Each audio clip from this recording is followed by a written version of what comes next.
जय श्री कृष्ण।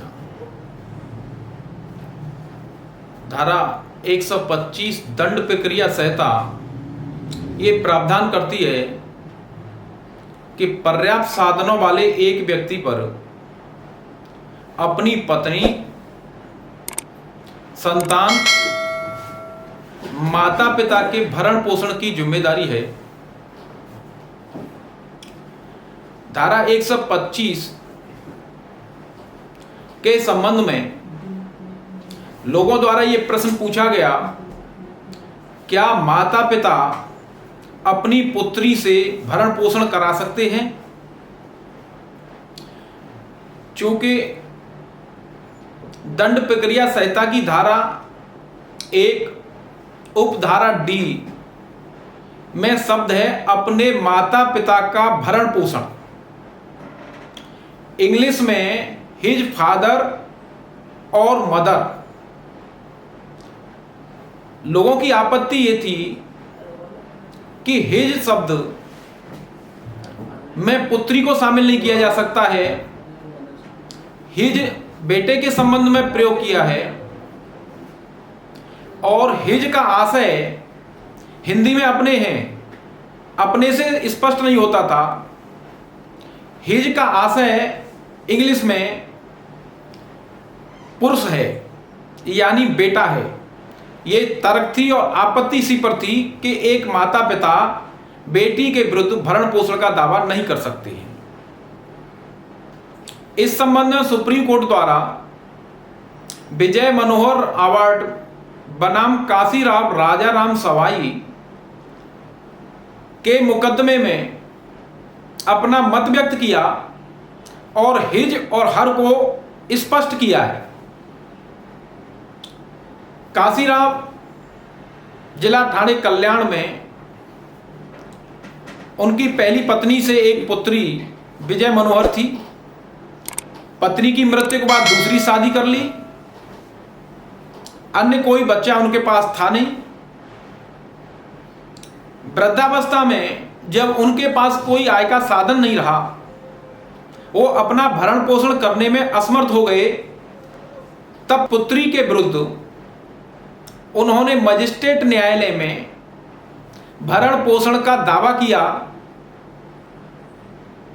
भरण पोषण के दावे पर पुत्री की आपत्ति थी कि ये प्रावधान में नहीं है, चूंकि ये बेटे के संबंध में ये प्रावधान है, बेटी इसमें शामिल नहीं है और बेटी से किसी माँ बाप को भरण पोषण कराए जाने का अधिकार नहीं है।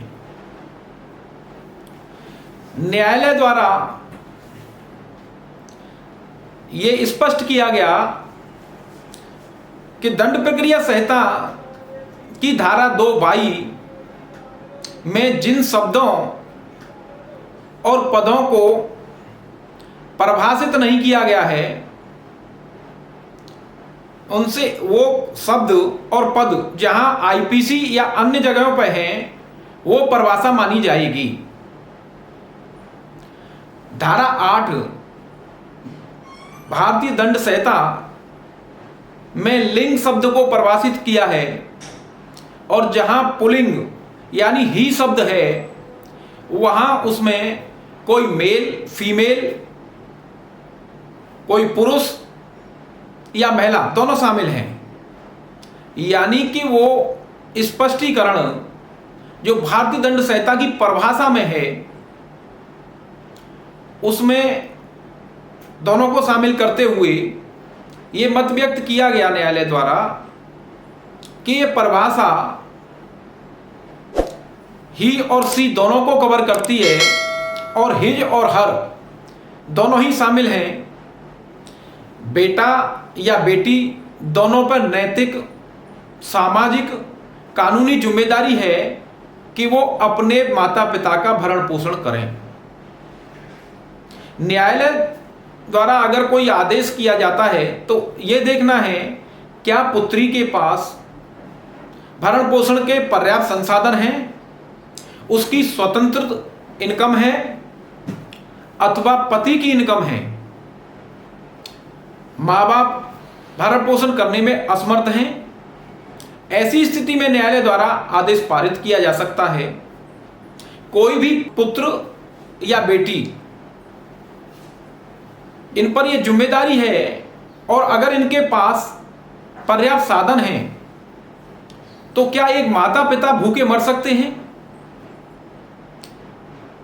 यह नैतिक भी नहीं है कि बेटा बेटी के पास पर्याप्त साधन हो और माँ बाप भूखे मरें, जो असहाय हों, कुछ कार्य नहीं कर सकते हों, और उन्हें भूखा मरने के लिए छोड़ दिया जाए।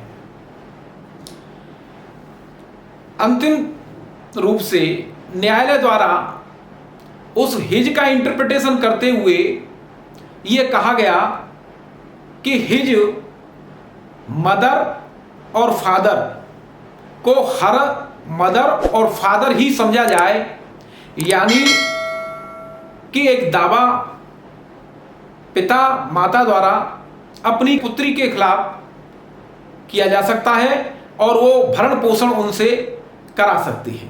धन्यवाद।